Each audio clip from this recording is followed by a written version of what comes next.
El doctor Luis Chiosa, a quien tengo el honor de acompañar hoy, es una autoridad científica en el campo psicoanalítico. Basta poner su nombre en el buscador para leer sus textos y escucharlo en no pocas entrevistas, una de las cuales tuvo lugar aquí mismo el año pasado. Gracias por este nuevo encuentro, doctor. ¿Cómo está? Muy bien. La gratitud es mutua porque a mí también me complace mucho conversar con usted. Buena parte de su extensa e intensa biografía académica está dedicada a los significados inconscientes de los trastornos orgánicos y a la técnica psicoanalítica. Quiero retomar algunos puntos de nuestro encuentro anterior, si le parece bien. Con mucho gusto. Doctor, ¿qué papel juegan las vísceras en nuestro pensar y hacer inteligentes? Bueno, es muy interesante el tema que plantea, porque en realidad ya Aristóteles decía que definía el alma como una entelequia, que quiere decir algo en cierto modo igual a sí misma, misteriosa, que se caracterizaba por pensar, sentir y hacer. Usted acaba de hablar del pensar y acaba de hablar del hacer. Pero las vísceras tienen una importancia fundamental en la tercera condición de nuestra existencia anímica, que es el sentir. Las emociones son movimientos de las vísceras, en cierto sentido. Uno tiende a creer que las vísceras ocupan un lugar dentro del cuerpo y que están inmóviles, pero las experiencias que se han hecho muestran que nuestras vísceras durante un día, por así decir, recorren muchísimos metros, que tienen un movimiento continuo. Por ejemplo, se suele pensar que el corazón tiene un ritmo absolutamente regular y actualmente se ha descubierto que no es así, que el corazón, si empieza a tener un ritmo regular es porque en realidad está funcionando mal, porque el corazón tiene un ritmo muy variable que tiene que ver con el estado anímico. En función del estado anímico no se solamente modifica. En función del estado anímico, sino que es recíproco. Al mismo tiempo, el cambio en el latido cardíaco y no solamente el cambio de frecuencia, sino también las modalidades generan una situación emocional también. No es lo mismo el corazón desbocado en una situación de susto, por ejemplo, que en una atmósfera plácida en donde el corazón late con otro ritmo. Pero aún en momentos, en cierto modo, no tan claramente diferenciados desde el punto de vista emocional, el corazón no tiene un ritmo regular. Desgraciadamente, cuando el corazón se enferma y un sujeto es necesario colocarle un marcapaso, nos vemos obligados a darle al corazón un ritmo regular lo que no es normal. Que no es normal. Doctor, es decir, un marcapaso es una prótesis muy ingeniosamente hecha, gracias a que existe, pero en realidad un marcapasos es como si fuese una pierna artificial, ¿no? Nunca tiene la plasticidad de la pierna original, ¿no? Una de sus publicaciones se titula Intimidad, Sexo y Dinero. Lo que somos y hacemos en la intimidad, el significado que le damos al dinero y al sexo, ¿nos define? Sí, evidentemente tiene muchísima importancia. Mire, tanto nos define que el subtítulo de ese libro que usted menciona se llama ¿Alguien sabe quién soy? Porque evidentemente nosotros tenemos tres vidas, por así decir. Una pública, que en cierto modo está muy a la vista. Una privada, que la compartimos con unos pocos seres. La vida entre casa, por así decir, de las cuatro paredes de nuestra casa. Y después tenemos una vida secreta, que a veces está hasta secreta para nosotros mismos, porque hay partes nuestras que de algún modo reprimimos y que no nos gusta ponernos en contacto con ella. De manera que el tema, diríamos, de esta intimidad es fundamental, porque lo contrario de intimidad vendría a ser la publicidad, lo público, ¿no? Lo que se transparenta fácilmente hacia afuera. Y tanto es muy interesante, porque Freud dijo que en cuanto al sexo y al dinero, el hombre tiene siempre una conducta muy reservada.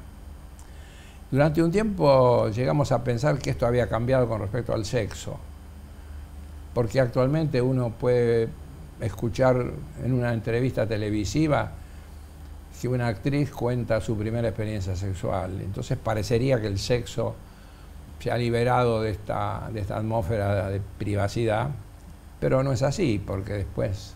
¿Y cómo se lleva esto que usted describe con esta sociedad que cada día hace más todo público? Bueno, hace todo público, pero justamente... lo público hace... Sí, pero lo público no siempre es... que es justo lo que le iba a decir con respecto a la sexualidad. La sexualidad de la cual se habla públicamente muchas veces es una sexualidad inventada, una sexualidad distinta. Lo mismo pasa, y donde se ve con claridad, con respecto al dinero, ¿no? Una persona puede contar muchas cosas, pero es mucho más difícil que hable de cuáles son sus ingresos, de cómo los obtiene. Es decir, alrededor del dinero hay muchísimo pudor, ¿no?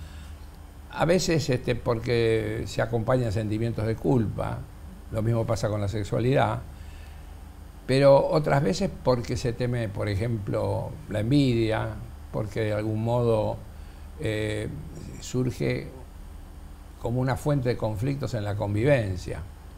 De manera que estos dos temas, la sexualidad y el dinero, son temas importantísimos, no tanto en cuanto a la indagación de las vidas ajenas, pero sí fundamentalmente en la indagación de la propia, porque la relación que uno tiene con el dinero y con el sexo es como muchas veces la piedra de toque que le puede dar a uno mismo la sensación de si está viviendo una vida saludable o insalubre.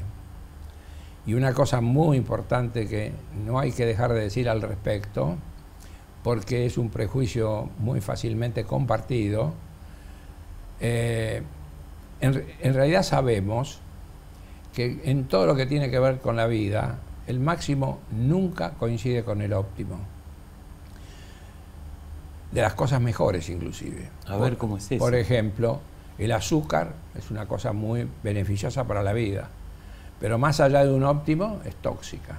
Tanto es así que, aunque la gente no lo sabe, en general, uno de los antisépticos más poderosos que es el azúcar. Si usted echa azúcar sobre una herida abierta y el azúcar es suficiente y tiene una concentración de más del 50%, no sobrevive ningún germen. Lo mismo pasa con el agua. El agua es una bendición, pero más allá de un óptimo se convierte en un tóxico. Lo mismo pasa con la sal. De manera que esto es fácil de entender porque, bueno, se ha establecido claramente. Donde es difícil convencer a todo el mundo de que es exactamente igual es con el dinero. Con el dinero todo el mundo piensa que lo óptimo es el máximo que se pueda conseguir. Y sin embargo sabemos, hay que prestarle suficiente atención para darse cuenta que más allá de un óptimo, que es la cantidad de dinero que uno puede gestionar saludablemente y usarlo bien, el dinero se convierte en un tóxico que le envenena la vida. Y si usted mira con atención, esto lo va a ver. Muchísima gente que tiene muchísimo dinero y vive muy mal, por así decir, y muchos se convierten en esclavos de su propio dinero. Y bueno, hay situaciones mucho más groseras, como por ejemplo el sujeto que gana la lotería y todo el mundo dice que bien, ahora tiene muchísimo dinero y resulta que esta inyección de dinero en su vida le genera un trastorno y un perjuicio enorme. De manera que la gente que tiene más experiencia suele decir, hay dos problemas. Una es no tener suficiente dinero y la otra es tener demasiado. Usted sostiene que hay un trabajo particular o dos trabajos particulares vinculados con nuestros sueños. Creo que algunos sueños nunca se cumplen y funcionan como un motor vital. ¿Hay un tiempo para resignarse ante los sueños incumplidos? Esa es una pregunta muy difícil, de cuál es el tiempo para resignarse. Pero evidentemente hay un momento en que uno tiene que decir, basta. Esto ha llegado el momento de hacer el duelo. Para todo hay un duelo. Para todo hay un momento. A un momento. Sí, no siempre es fácil de identificar ese momento. Este momento tan difícil de identificar como esa raya que uno se pasa a veces. Cuando se dice se pasó la raya, ¿no? Desgraciadamente la raya que uno se pasa no está dibujada en el piso. Y nuestras grandes equivocaciones son esas equivocaciones que no tienen vuelta atrás. Esas son cuando uno se pasa la raya. Con respecto a los sueños, yo diría que uno tiene que hacer un intento mesurado y juicioso. Procurar materializar sus sueños me parece una cosa importantísima. Es más, yo diría que quien no tiene un sueño que materializar se le acabó la vida.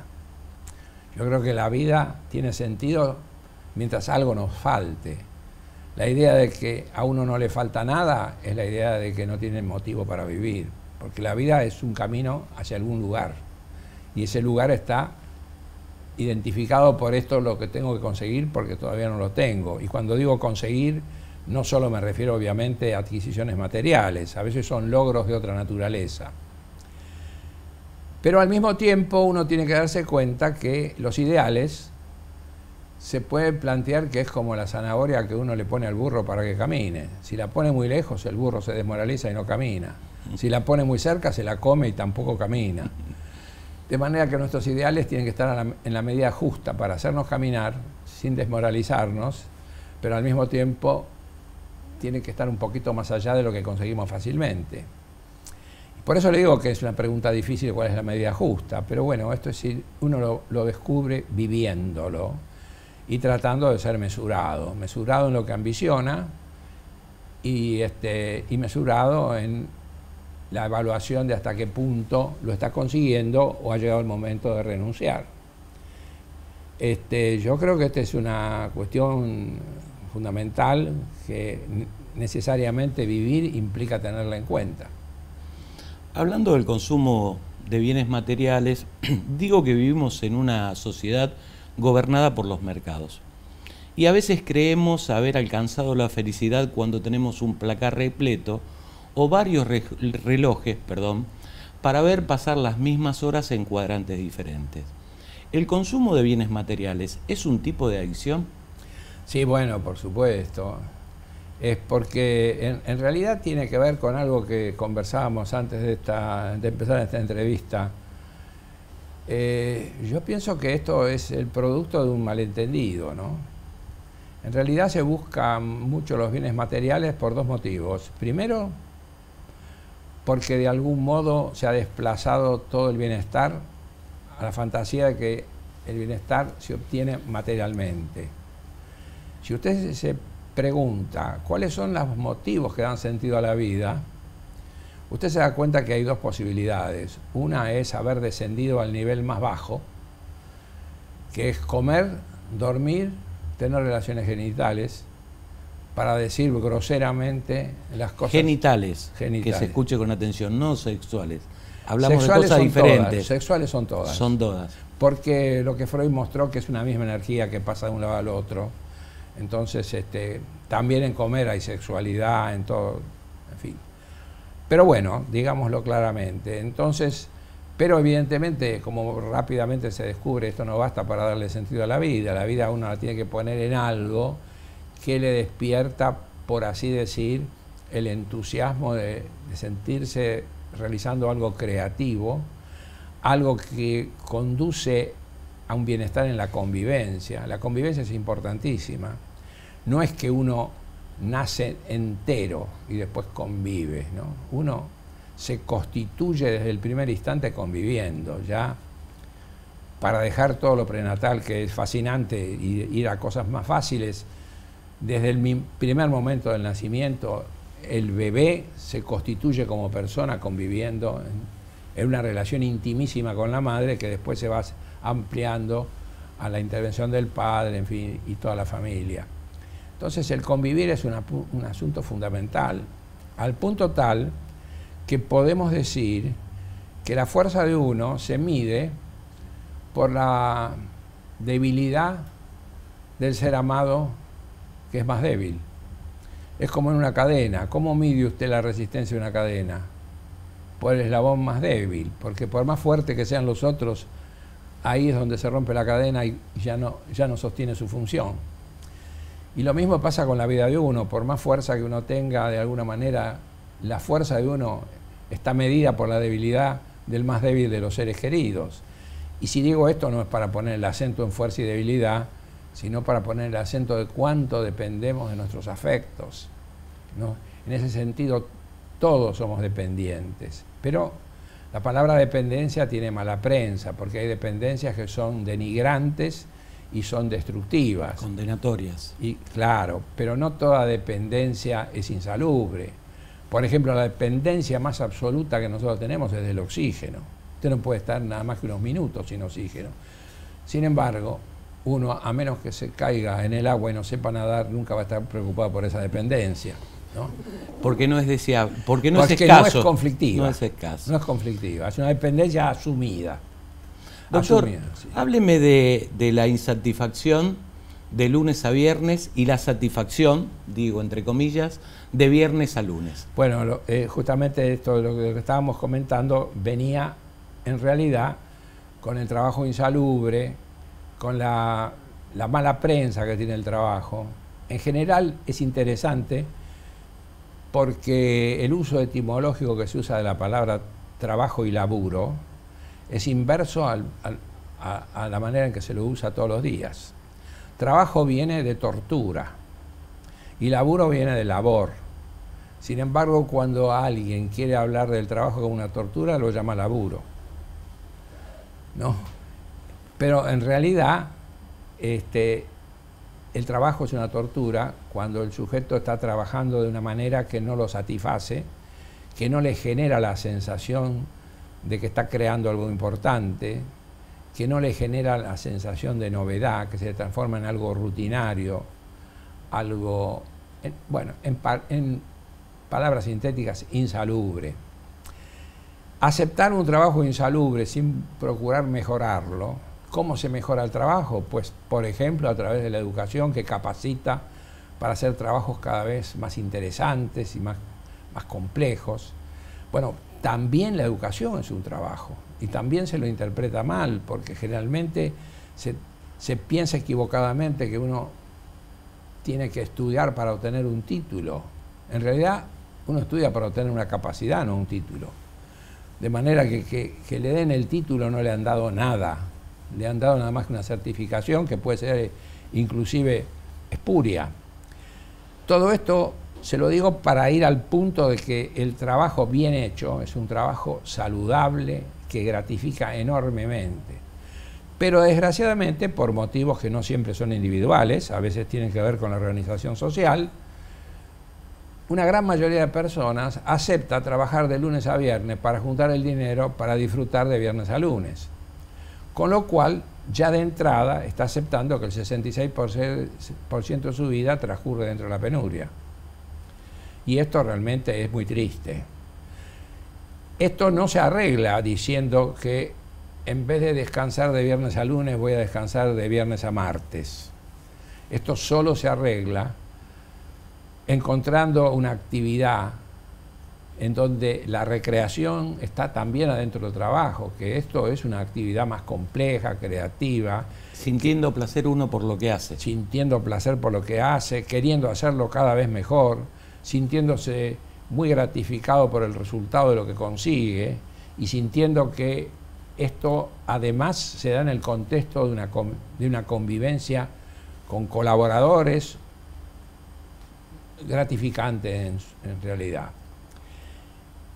Gozar de viernes a lunes solo es posible cuando... Eso es un placer complementario. Esto lo podemos entender muy bien si pensamos que muchas veces equivocadamente se piensa que ¿cuál sería el desideratum de una persona que trabaja sacrificadamente de lunes a viernes para obtener el dinero para gozar de viernes a lunes? Que se lo den sin necesidad de trabajar y que toda la vida sea como de viernes a lunes. Esto tiene un nombre que viene de jubileo, que quiere decir alegría. Se llama jubilación. Pero resulta que lo que la experiencia muestra es que la jubilación raras veces es una alegría. Porque la persona que se jubila, bueno, muchas veces se dice, ¿no? Qué mala suerte. Justo ahora que se jubiló se vino a enfermar. No es casual. En realidad, vivir sin esa actividad de trabajo gratificante se convierte muy rápidamente en una penuria. Por eso sucede que muchas personas que pensaron que la maravilla es tener tiempo para disfrutar, esto le ha pasado a mucha gente que ha vendido su empresa, ha tenido muy buen dinero y ha dicho ahora no necesito trabajar para vivir, y después de unos pocos meses se ha dado cuenta que la vida sin hacer algo que le dé sentido a la vida se convierte en una penuria. Por eso le digo que este es un tema fundamental, importantísimo. ¿Y qué hacemos frente a una sociedad que no tiene la cultura del trabajo? Cuando en realidad... Lo que estamos haciendo, lo decimos, con poca probabilidad de ser escuchados la primera vez, pero tanto va el cántaro a la fuente que a veces se llena y otras veces se rompe. Es decir, yo pienso que uno tiene que tratar de comunicar esto, que es muy importante, pero evidentemente es una cuestión que está muy arraigada. No hay cosa más difícil que cambiar los hábitos y las convicciones. La gente puede discutir las ideas, pero cuando las ideas se convierten en creencias, la discusión se hace violenta y difícil. Por eso que uno tiene que ser prudente en la comunicación de algunas cosas. En una noticia titulada La versión macabra del efecto mariposa, se describía la muerte de 100.000 chinos por año por efectos de la contaminación. ¿Qué dicen al respecto el psicoanálisis y la medicina en relación a esta ceguera moral frente a los problemas de los que todos somos parte? Pero me lo contesta después del corte, ¿puede ser, doctor? ¿Cómo no? Hace 30 años no existía la web. Hace 20 años no existían las redes sociales. Hace 10 años no existían los smartphones ni las tablets. En los últimos años, 1 de cada 5 parejas se conoció en las redes. Si Wikipedia fuera un libro, tendría más de 22 millones de páginas. ¿Conocías estos datos? ¿Y qué sabes de nosotros?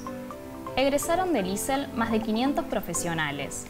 Cada año, muchas personas se interesan en conocernos.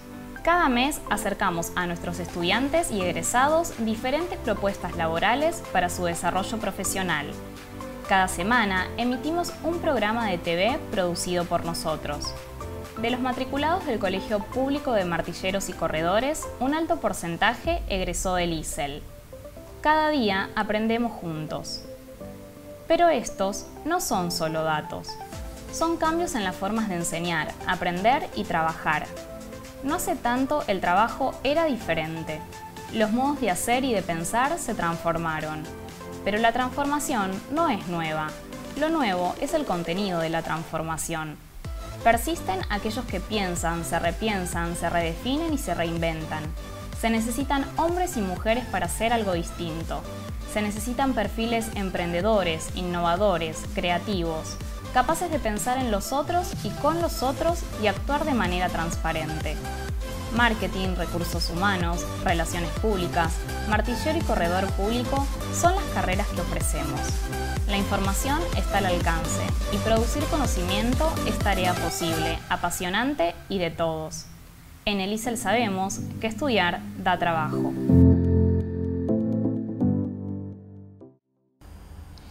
Antes de irnos al corte, doctor, le preguntaba, ¿qué dicen el psicoanálisis y la medicina respecto de la ceguera moral frente a los problemas de los que todos somos parte?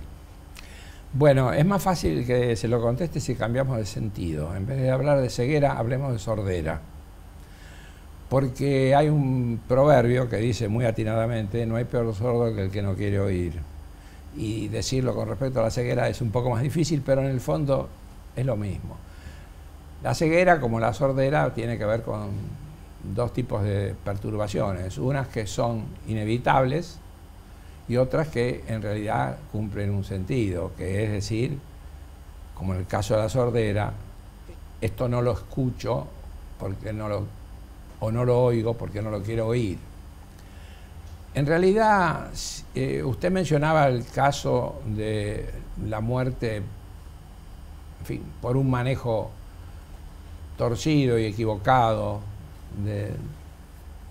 del ecosistema o del equilibrio ambiental que conduce a una muerte que uno considera absolutamente evitable. Pero si nosotros profundizamos bien en esta cuestión, nos vamos a dar cuenta que eso no es nada más que un caso más de algo absolutamente ubicuo, porque muchísimos perjuicios que ocurren en las sociedades, no solamente los problemas de la contaminación del planeta, también los problemas que conducen, por ejemplo, al aumento de la delincuencia, que conducen, por ejemplo, a la toxicomanía convertida en un narcotráfico, por ejemplo. En realidad son todos productos de una descomposición que viene dentro de la humanidad desde hace muchos siglos y que ha sucedido siempre, que el hombre se ha manejado entre lo más sublime y lo más terrible. Y de alguna manera en este camino, por así decir, variable, a veces incurre en errores gravísimos que tardan siglos en superarse, y lo que muestra la historia de la humanidad es que muchas veces se superan y otras veces después de habérselos superado se vuelve a recaer en ellos. Es decir, yo pienso que esto es el producto de una situación insalubre que tiene que ser descubierta poco a poco, y que si bien existe progreso, también el progreso está intermediado por un sub y baja en donde hay periodos de retroceso. Por ejemplo, durante años hemos pensado, supóngase usted, en el romanticismo como un movimiento, por así decir, encomiable, emotivo, conmovedor en ese sentido, y que ha sido elogiado muchísimas veces. Y con los años se ha empezado a descubrir que el romanticismo contiene en el fondo una forma de melancolía disimulada, en donde hay una conducta insalubre, que el ideal romántico de morir por la persona amada debe ser sustituido por el ideal de convivir gratificadamente con la persona amada, y que lo más sublime no es morir por el amor, sino vivir con el amor, ¿no? Para dar un ejemplo. Entonces estos movimientos son comunes en el conjunto de la humanidad. Piense usted lo que son las guerras, por ejemplo.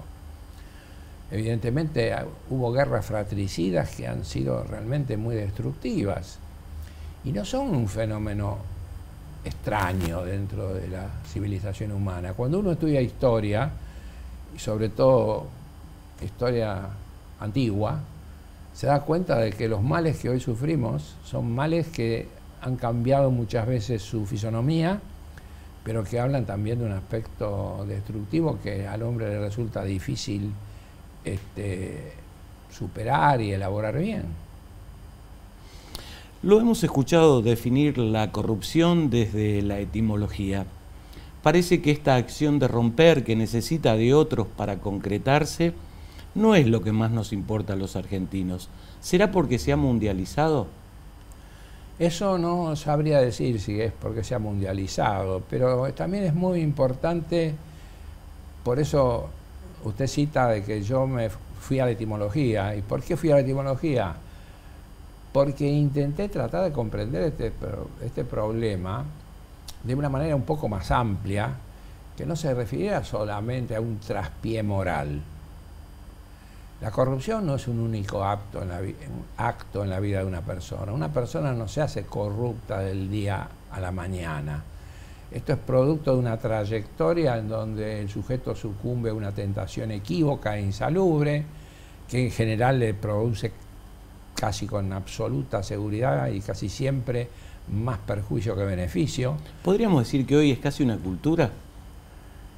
Bueno, para decirlo, yo lo inscribiría dentro de un movimiento cultural más amplio, que tiene que ver con la tremenda equivocación de que el mejor camino es el más fácil. Y esto va más allá de la corrupción.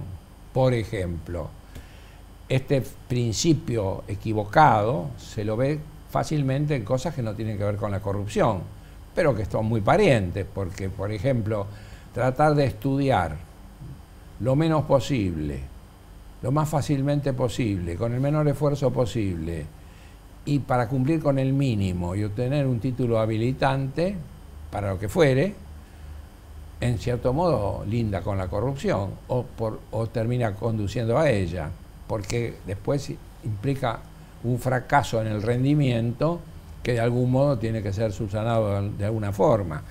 Por eso le decía yo que al ir a la etimología empezamos a comprender el origen de la corrupción. Corrupción significa algo que se ha deteriorado, que se ha roto, ¿no? Por eso una máquina que se oxida, el óxido es corrupción de un metal, es decir, ya no puede cumplir su función. Bueno, esto de algún modo, después está la idea de, como se dice, pasar gato por liebre, tratar de lograr que lo corrompido tenga, por así decir, el mismo éxito que lo que no está corrompido. Y todo esto es un círculo vicioso que la experiencia muestra, y es necesario ser atentos con la experiencia. Tendemos nosotros a simplificar mucho la experiencia. Nosotros decimos, pero si fulano hace todo mal, de manera inmoral, y le está yendo bárbaro. Pero nosotros estamos viendo un periodo de tiempo muy cortito. Si nosotros observamos las cosas con un poco más de detenimiento, vemos que casi siempre lo vemos que esto no conduce a un buen puerto. Y los ejemplos sobran. De manera que en realidad es parte del mismo déficit de pensamiento. En el fondo, el tema se reduce al tema que me llevó a escribir un libro que se llama ¿Por qué nos equivocamos? Porque, a mi juicio, el que se corrompe, se equivoca. Y lo que yo decía en ese libro se explica en el subtítulo. Porque el subtítulo del libro ¿Por qué nos equivocamos? Era lo mal pensado que emocionalmente nos conforma. ¿Por qué? Porque es mucho más grato decir, no necesito hacer tanto, con la mitad me basta.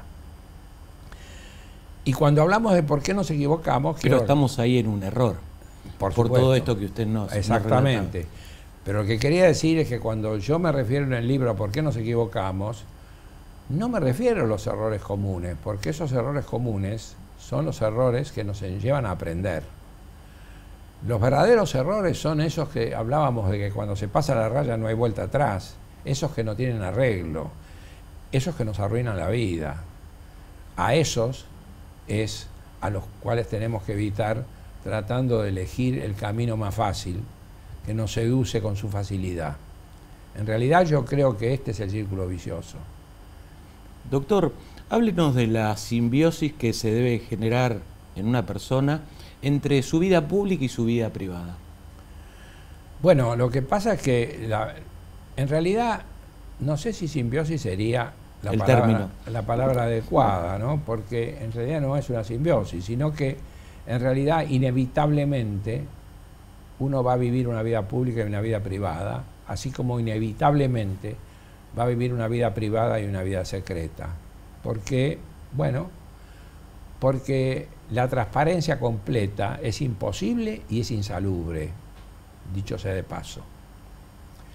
Con esto yo no quiero decir que no está bien que se hable como una virtud de la transparencia, como cuando se ha dicho, queremos que los funcionarios tengan una vida transparente económica, por ejemplo. Bueno, estos son aspectos parciales que pueden muy bien funcionar bien. Pero yo no me refiero a ese tipo de transparencia, que significa sinceramiento de cosas que mejor que se digan. No, yo me refiero a que en el mundo biológico y en el mundo natural, la transparencia es valiosa justamente porque se acompaña adecuadamente con un cierto grado de opacidad. La prueba la tenemos en esta misma habitación. Tenemos una ventana o una transparencia translúcida para la luz y tenemos una cortina opaca. Usted en su casa tiene ventanas y tiene paredes. Y usted no viviría en una casa que fuera solo ventana. Y si fuera solo ventana, le pondría una cortina. Y tiene lugares en donde usted pone una cerradura. Y eso es normal. Y generalmente la gente pone una cerradura en el baño, por ejemplo. No vamos a discutir ahora si hace falta o no poner una cerradura en el baño. Pero evidentemente lo que hay que comprender es que aún en el mundo natural la opacidad cumple una función. Por ejemplo, en biología se ha estudiado que los animales muy primitivos son transparentes, pero a medida que crecen en complejidad y sobre todo cuando pierden la simetría, empiezan a dejar de ser transparentes. Y nosotros caminamos por la calle y nuestro cuerpo no es transparente a nuestras vísceras, por ejemplo. En realidad mi pregunta está orientada, doctora, a esta búsqueda de felicidad que hay hoy, y que usted bien describe que la misma se puede lograr o alcanzar, por eso dije simbiosis, cuando esta vida pública y esta privada se corresponden, hay un correlato, ¿no? Claro, por eso. Más que simbiosis debería hablar de armonía. Es decir, cuando funcionan bien, cuando usted no camina por la vida sintiendo que oculta un secreto horrible que además usted teme que sea descubierto. Esto es evidentemente es insalubre. Pero yo pienso que es importante, y todo el mundo lo conoce, lo sabe de este modo, que cada acto de convivencia tiene un grado de transparencia. No es la misma convivencia la que usted va a tener con un colaborador que la que va a tener con sus hijos, que la que va a tener con su mujer. De hecho, el contacto de intimidad corporal que tiene un matrimonio, que vive en la misma cama, vivir en la misma cama no es solamente una relación genital.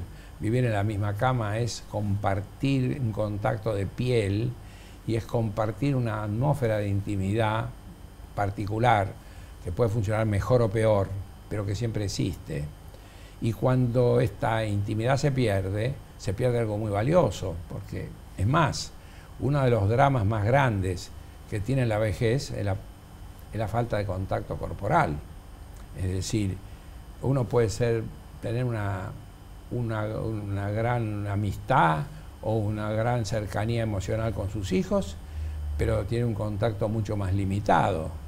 De manera que es necesario comprender bien que toda relación humana tiene grados de intimidad que no solamente son de contacto físico, sino también de contacto emocional, de compartir recuerdos.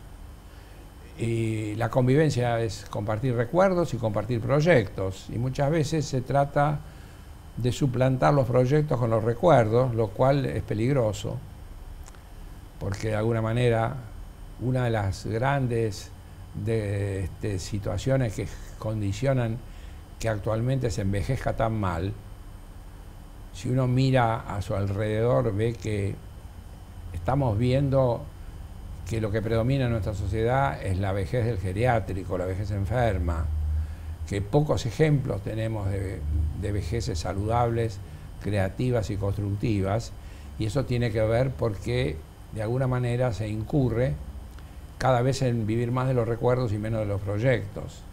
Y la vida tiene que ser una mezcla atinada de recuerdos y proyectos en todo momento y a cualquier edad.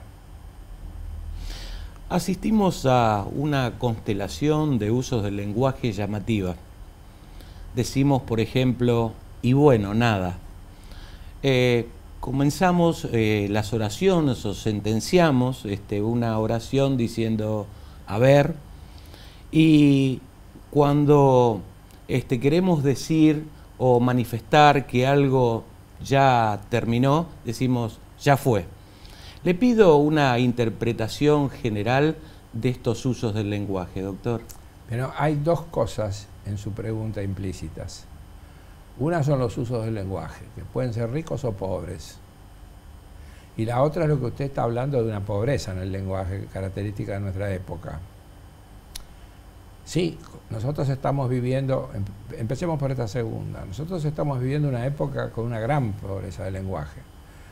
La mayoría de los jóvenes usan muy pocas palabras y usan palabras, le faltó a usted hablar de hiper y le faltó hablar de re, que son, y otra palabra que no me acuerdo si usted la pronunció porque es importantísima, es nada. Sí, sí, dije, y bueno, nada. Y nada, sí. Sí, podríamos agregar, sí, ¿no? Sí, podemos clavame agregar, un sí. visto. Está bien. También, vinculado con toda la tecnología. Exactamente. Bueno, pero yo creo que esto habla de una cierta pobreza del lenguaje, que de algún modo me parece que si bien busca una comunicación dinámica, y eso es lo que tiene de positivo, porque los jóvenes que usan esas palabras las usan con carga emocional, eso es lo que tiene de positivo. Lo que tiene de negativo es que son demasiado, por así decir, demasiado pocas las expresiones, demasiado poco la riqueza del lenguaje. Eso es una cuestión. La de los usos del lenguaje es otra cosa mucho más interesante, porque generalmente hablan de una gran sabiduría, ¿no? Por ejemplo, y estos usos del lenguaje van más allá del uso de palabras, en general son usos de expresiones lingüísticas, como por ejemplo, hay muchas que son enormemente ricas una vez que uno las mira con atención, ¿no? Le voy a mencionar una, por ejemplo. Mirar con otros ojos. Mire la riqueza que tiene esa frase corta, mirar con otros ojos. Porque cuando usted mira con otros ojos significa que usted cambió, significa que usted ya no es el mismo, significa que para ver eso de la manera que lo está mirando tuvo que cambiar. Y esa expresión lo dice con 2 palabras, o con 3 palabras, con 4 palabras, mirar con otros ojos. Y así hay muchos usos del lenguaje que son muy ricos, que de alguna manera hemos perdido, inclusive tenemos que prestar atención y analizarlos para darnos cuenta de la riqueza que contienen. No es el caso de estas cosas que usted dice, se pueden analizar también. Por ejemplo, lo que usted dice fue, es una sola palabra, pero quiere decir el esfuerzo que está haciendo un sujeto para despedirse, para duelar, para despedirse del pasado. Claro, decirlo con una sola palabra, de un lado tiene la ventaja sintética y del otro lado tiene el hecho de que no siempre que se dice, diríamos, tiene la riqueza comunicativa. No así, cada una de estas expresiones debe ser explorada por separado, ¿no? En cambio, la expresión nada significa frustración.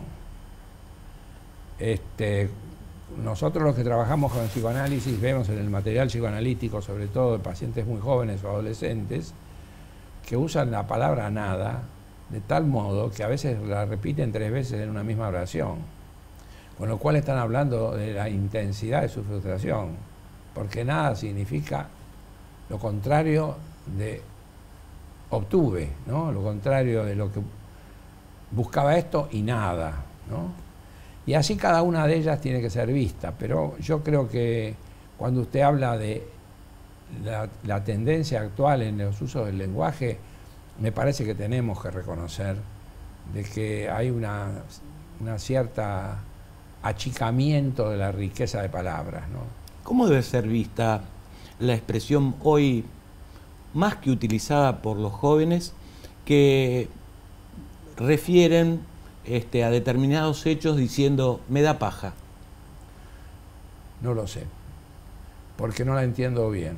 ¿Qué quiere decir me da paja? ¿Usted la entiende bien? No, por eso Bueno, recurro a usted. Yo tampoco. Le digo más, esta expresión es la primera vez que la oigo. ¿Sabe? Hoy está muy de moda, doctor. Ah, sí, bueno. Entre los jóvenes. Yo no estoy. Yo creo que muy a la moda. manifiestan como una situación de desgano, de cansancio.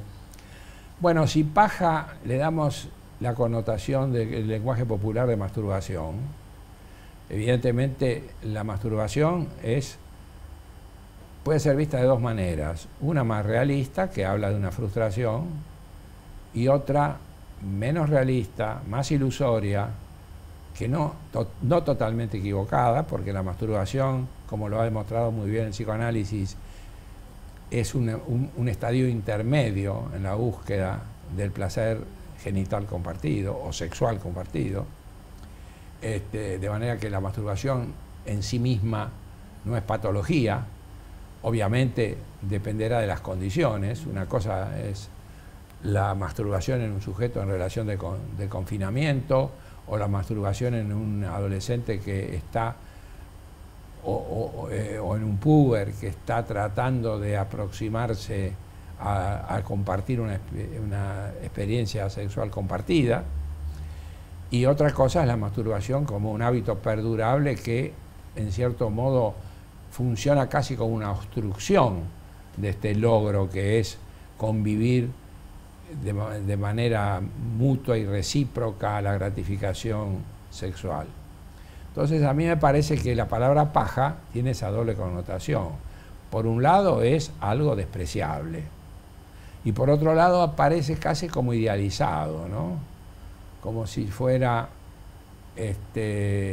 yo me arreglo solo, no necesito de nadie. Bueno, la expresión me da paja tal vez significa me frustra, me representa algo a lo cual me tengo que resignar, pero ya lo digo, estoy improvisando porque es la primera vez que me encuentro con la expresión y nunca lo pensé, y tal vez habría que poner un poco más de cuidado en la interpretación de la expresión, ¿no? Pero si se está usando mucho, una cosa es cierta, algo compartido por muchos se está expresando, porque las expresiones se difunden en la medida en que el que las escucha por primera vez las reconoce como un hallazgo que le ayuda a expresarse y la repite, y al repetirla la perpetúa. Creo que hay mucho de eso. Sí. Creo que hay mucho de eso. Los seres humanos tenemos certeza de la muerte. Cuando el proceso final se transita dolorosamente, aparece el dilema de la muerte digna. Me interesa conocer su posición sobre ese particular. Bueno, es un tema un poco complicado. Primero hay que diferenciar la muerte del morir. Uno puede morir de manera digna. Uno no puede estar en una muerte digna, porque en la muerte uno no está. A ver si me explico. El poeta lo dice de manera muy linda, ¿no? No temas, tú no verás caer la última gota que en la clepsidra tiembla. La clepsidra es el reloj de agua o de arena, ¿no? Es decir, la muerte de uno, cuando se produce, uno ya no está presente. Uno está presente en el proceso de morir, pero el proceso de morir no es la muerte, es la agonía. Y la agonía se llama agonía cuando es lucha entre una parte que quiere vivir y una que quiere morir. Por eso es que hay agonías peores y mejores. Cuanto más peleada es esta cuestión, más difícil es la agonía. Tanto es así que los médicos que ejercimos la medicina clínica siempre hemos reconocido que el paciente que mejora se va a morir. Es decir, no todo paciente que mejora se va a morir, me refiero al paciente que está ya en un cuadro terminal, que se ve que se está muriendo, y en el momento en que aparece que anoche lo pasó mucho mejor y está más tranquilo, uno sabe que el paciente ha dejado de luchar y se muere. Es decir, termina la agonía. Agonía es el encuentro entre dos agonistas, ¿no? Después, con respecto a lo que se piensa, con respecto al proceso de morir. Después, con respecto a esto, hay muchas cuestiones que son difíciles de discutir, pero que de alguna manera merecen la pena ser miradas con atención. Por ejemplo, ¿cómo se mide la calidad de la vida? ¿Hasta qué punto un sujeto se le prolonga la vida y la vida que se le prolonga es la vida de él o es una vida inconsciente, en coma, en donde de alguna manera ya es muy discutible saber si los restos vivos de su organismo son los restos de una persona que desapareció de la conciencia? Esto se ha discutido muchísimo, el tema es fascinante, es un tema que no lo podemos desarrollar ahora en 2 minutos, pero es un tema importantísimo. Y por último, después está toda la fantasía que algunos seres humanos tenemos en un sentido y otros en otro, de qué es lo que pasa después que uno se murió, si vive en algún lado y de otro modo, si hay otro tipo de vida. Bueno, allí, como usted comprenderá, los caminos se abren, hay quien piensa que cuando se muere su alma sube al cielo o va para el infierno. Y con respecto a esto hay muchas cosas que pensar y que decir. Y la situación pero de todas maneras, cuando uno se muere, uno se murió, ya uno no vive. Y yo creo que cuando usted se refiere a la dignidad, se refiere a de qué manera el sujeto consciente está asumiendo este proceso de morir y en qué sentido los seres queridos lo ayudan o lo perjudican, ¿no? Yo creo que es un tema muy interesante que merece una discusión muy detallada y muy prolija. Doctor, para finalizar le pido algunas definiciones situadas en nuestro tiempo presente.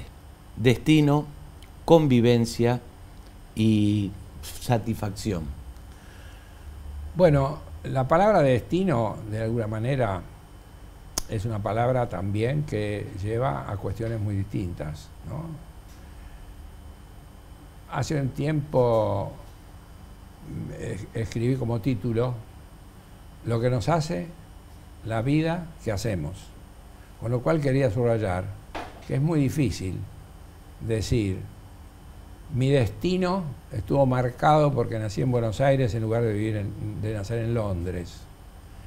Desde ese punto de vista, evidentemente es distinto, sin duda, nacer en un lugar que en otro, muchas veces para bien, otras veces para mal. En general suele ser una combinatoria de ventajas y desventajas. Lo que importa es la idea de que en esta idea de destino uno no puede dejar de pensar, porque esto es inevitable para poder vivir, que lo que uno hace influye. Porque si uno pensara que todo está destinado y que es inútil que se haga lo que se haga, no tendría sentido elegir nada, absolutamente nada, sería imposible moverse. Es creer que todo está escrito. Es creer que todo está escrito le quita completamente todo deseo y toda voluntad de hacer algo. Yo creo que los seres vivimos porque estamos convencidos de que lo que hacemos cuenta. Y esto yo creo que es una vivencia y un sentimiento inevitable, que no se puede vivir sin él. Esto con respecto a destino. Con respecto a convivencia, como le dije antes, yo creo que la convivencia es una manera inevitable de vivir conviviendo y que se puede convivir en convivencias saludables o en convivencias enfermas. Una de las primeras tendencias a la cual muchas veces sucumbimos, pero que puede ser más o menos grave según el predominio que tenga nuestra vida, es vivir con la fantasía de que todo lo bueno es mi mérito y todo lo malo te lo debo a ti. Esta es la peor manera de convivir, porque aunque sea cierto que los defectos no solamente son nuestros, sino también de las personas con las cuales convivimos, lo cierto es que es mucho más fructífero tratar de lograr un cambio dentro de uno mismo que influir en los demás, porque esto siempre es menos posible, lo cual no quiere decir que uno no tenga que intentarlo, pero mesuradamente. Pero pretender que mi vida va a cambiar solo logrando que cambie la persona con la cual convivo es un camino difícil que conduce al fracaso. Y esto va más allá de quién tiene razón. No pasa solo por lo razonable de la cuestión. Muchas veces pasa por lo posible, ¿no? Es decir, nosotros vivimos tratando de congeniar tres cosas fundamentales: nuestro querer, nuestro poder y nuestro deber. Y bueno, entre esas tres cosas y tratando de armonizarlas vivimos. Y con respecto a la satisfacción, bueno, yo creo que en realidad, se lo voy a decir con una sola palabra, la experiencia muestra que el que no se satisface con poco, no se satisface con nada. Y esto es de observación continua. De manera que, en cierto modo, uno tiene que tratar de mejorar su vida, pero saber que mientras intenta dirigirse a lo perfecto, tiene que conformarse con el menos mal. Menos mal que no es tan imperfecto. ¿Estuvo cómodo, doctor? Sí, muy cómodo. Gracias una vez más. Bueno, gracias a usted también por la invitación. A vos también, gracias por acompañarnos. Te espero la próxima semana. Te deseo tiempo y buena vida.